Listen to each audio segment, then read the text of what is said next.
going on? It's your boy Mac, back with some more boxing. And today we got to talk about Terrence Crawford's interview he did with K. Abdo. Now, this interview proved a lot of the things I said in my previous videos, right? I told y'all what I say. I said Terrence Crawford's career is over. I told y'all that. And y'all thought I was saying it was just because he was just fighting Errol Spence, or he wasn't fighting Errol Spence, right? That don't got nothing to do with it. It's over because he done said so many times he don't need to fight nobody. He don't feel like he owes his fans anything. Terrence Crawford always relied on top-ranked special matchmaking. That's what got him where he is at. That's what got him undisputed. He always relied on Bob Arum with that damn matchmaking. And you always wonder, they always talk about Bob Arum's special matchmaking. What's so good about his matchmaking? Like I said in my other video, I'ma keep cooking. The thing about that special matchmaking is this. He makes sure that he builds a star. He takes somebody and he starts to track them on a certain track, and he gets them the right promotion. He makes sure he gets them the right opponents that they could look good against. But see, the thing about Bob Arum, what makes his matchmaking so special, in my opinion, is he'll get you a scrub that was built up. Like, he got Terrence Crawford a lot of built up scrubs. Julius Ndongo, scrub. Victor Postar, scrub. All built up, you know what I'm saying? But he was able to get those fights. And by the way, just so y'all know, FYI, those were all top-ranked inside fights. Those were all in-house fights. You know what I'm saying? So why people talking about PBC doing in-house fights, those were all top-ranked in-house fights that Bud had. Now, after top-ranked special matchmaking got him where he was at all these years, who did he fight after that? He didn't really fight nobody, right? At 147, he only fought Jeff Horn, which was another top-ranked fight for the WBO belt.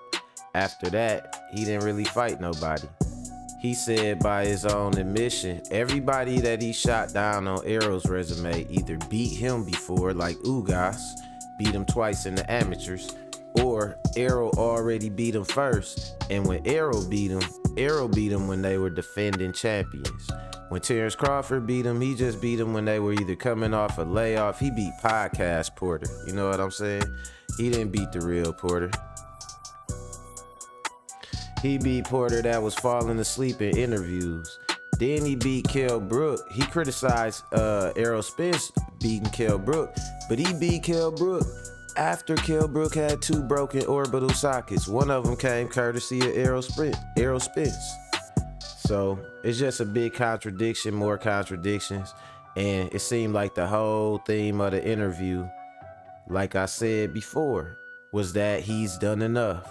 He feels like now he can fight whoever he want to fight because he did what?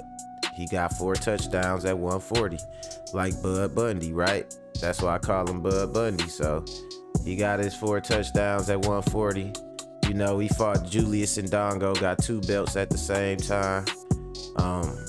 You know, shit like that. He did a couple things to really cut corners, and he was really facilitated to get, you know, undisputed in the lower divisions. Bob Arum could do that for any of his fighters in the lower divisions because he has a lot of control over the rankings in the lower divisions.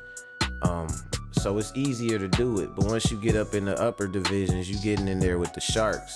And that's why I think Terrence Crawford, like I said, he wasn't ever moving up. My next video gonna be about Terrence Crawford doing these fake call-outs. He's good for a fake call-out. He'll let you know. He let you know in this interview right here. He said, oh, Errol ain't this and Errol ain't that until Errol beat me. So your only accolade at 147 is that you holding Errol back, right? You can't say you did nothing. You say you don't care about who the fans want you to fight. It ain't about who the fans want you to fight. So what is it about? If it's not about who the fans want you to fight, you feel like you did enough for legacy, you doing one thing, you just hanging around to stop Errol from getting undisputed. You don't want to fight him. All you ever said, they could ask you 1,000,000 times if you want to fight Errol, and you will say you don't need to fight him. They ask you about undisputed, and you say you got undisputed already. So your whole thing is just holding up the fight people want to see. You only worried about public opinion. The only thing you really doing and what you really been focusing on is not even promoting the fight that you got coming up. Your main focus is just trying to get ill sentiment out there towards Errol Spence. See, what you hoping is that you could get by fighting a bum like you been doing and just try to go off of your record. Keep looking at my past, keep looking at my past. You know, you scored 4 touchdowns in one game back at Polk High, right? So he like, keep looking at my past. Don't look at my future. Don't look at my future. 5 years, 6 years later, he fighting somebody who got knocked out by somebody he knocked out. And all he got to say about it is, well, I don't need this, I don't need that. And then in the interview, it's funny because she questioned his level of competition. And this man ain't fighting nobody. He ain't fought nobody at 147. He ain't trying to fight nobody at 147. He not gonna move back down to 140. And if you think he gonna move up to 154, man, you smoking dope. Bud ain't moving up to no 154. It's one thing to just be a fighter not willing to fight nobody, but he also a terrible, terrible businessman. He say that YouTubers are ruining the sport, and then he do all his interviews on YouTube, right? He said he want transparency, but then when he got a chance by a neutral, good guy interviewing source to be transparent, what do? He say, oh, I'm not gonna talk about it, I'm not gonna talk about it. He don't wanna talk about it when it's time to be transparent. See, the thing about it is, all he care about is whether people think he did more than Errol Spence. He don't care about nothing else. He don't want to fight nobody. If you think Bud Crawford is really finna get out here and take some hard fights, then look. I got a Bomac,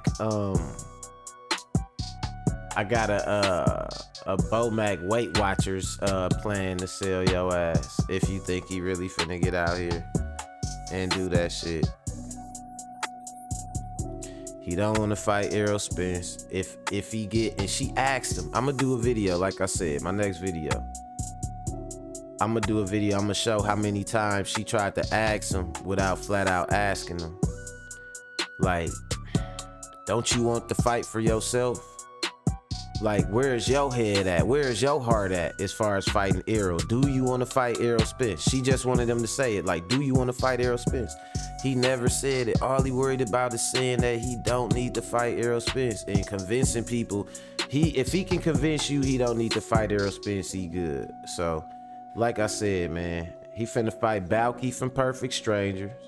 You know what I'm saying? Cousin Balki from Perfect Strangers. And when they come to Errol Spence, he ain't finna fight Errol Spence at all. He'd rather get, you know it's going bad in your interview when you are asking the interviewer questions just to get out of answering her questions.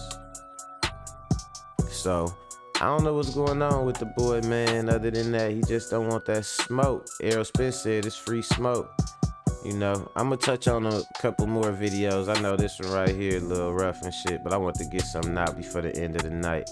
I spent a lot of time getting a bunch of little shit together. So, yeah, man, like, hate, comment, subscribe. We gonna chop it up some more, man. The channel going up. It's your boy Mac, man.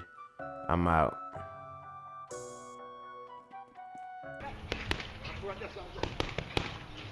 Right hand truck.